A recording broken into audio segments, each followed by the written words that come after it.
So today I'm making something I've wanted to make for a really long time. These are going to be the famous Jacques Torres chocolate chip cookies.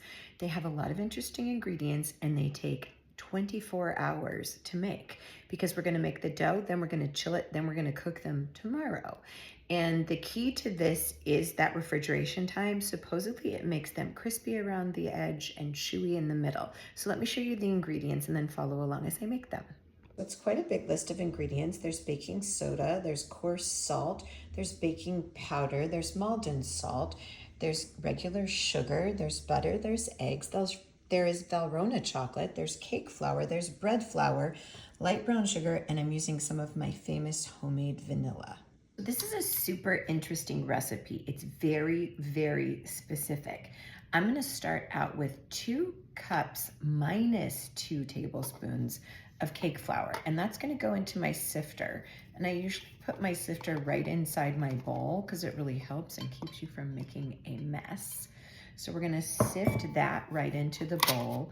And then following that, we're gonna actually use bread flour. So this recipe uses bread and cake flour, so interesting. So let me now add my bread flour. And that's 1 2/3 cup of bread flour. I'm gonna put that right in, right over the bowl so that we don't make a mess. And then I'm also gonna put in my baking powder and my baking soda together right into the flour so it gets sifted in there and incorporated right into the bowl. And I wanna make sure every little bit comes out because this is a very calculated little recipe.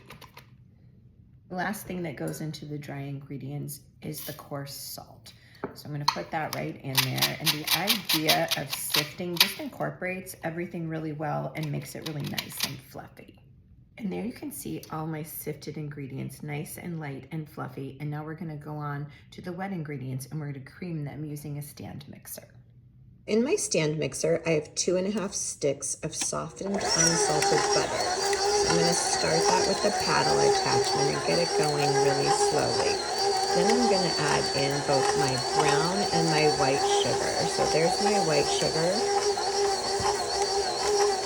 And here's my light brown sugar. I'm gonna leave this in here going kind of slowly until it gets a nice fluffy consistency.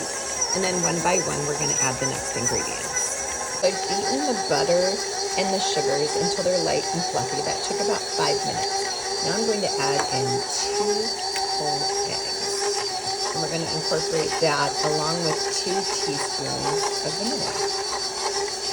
And this will constitute our wet mixture as soon as it's all blended. So we're adding the flour into the mix and it's thickening the batter. And this is going to be the base for our cookies.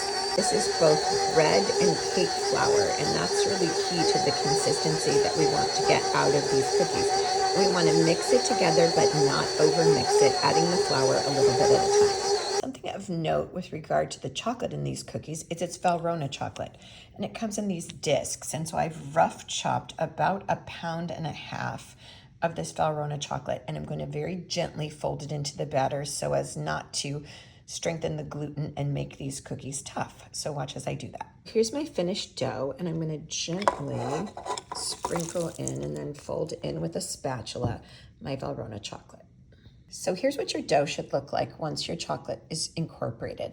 The next thing I'm gonna do is wrap this in a little bit of plastic wrap, and we're gonna refrigerate this for 24 hours. So here's my dough all wrapped in plastic, ready to go into the fridge for 24 hours.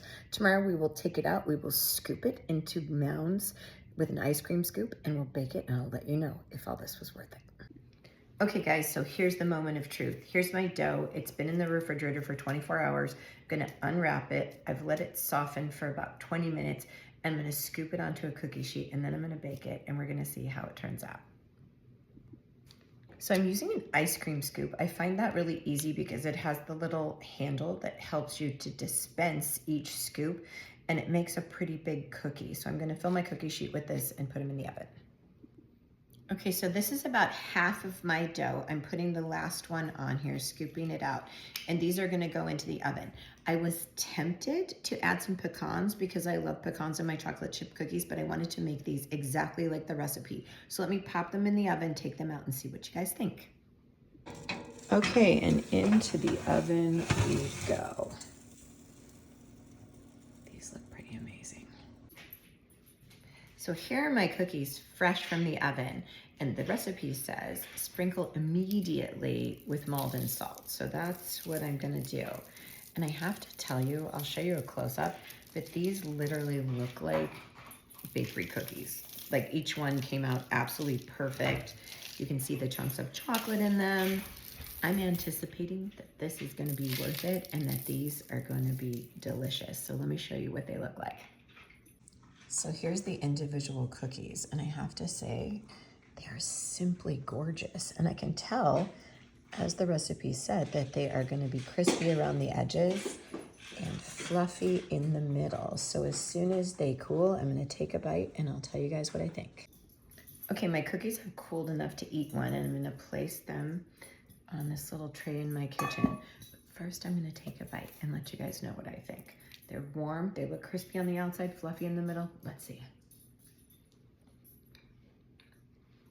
Oh my gosh, 100% worth it. The crispy edges, the sea salt on top, the Maldon, so good. The chunks of chocolate, I think if you make these, they'll be worth it and you'll be thrilled. One last little tip I want to give you guys is when I make cookies, there's usually too many, more than we would eat. So I take the leftover dough, I roll it up like slice and bakes.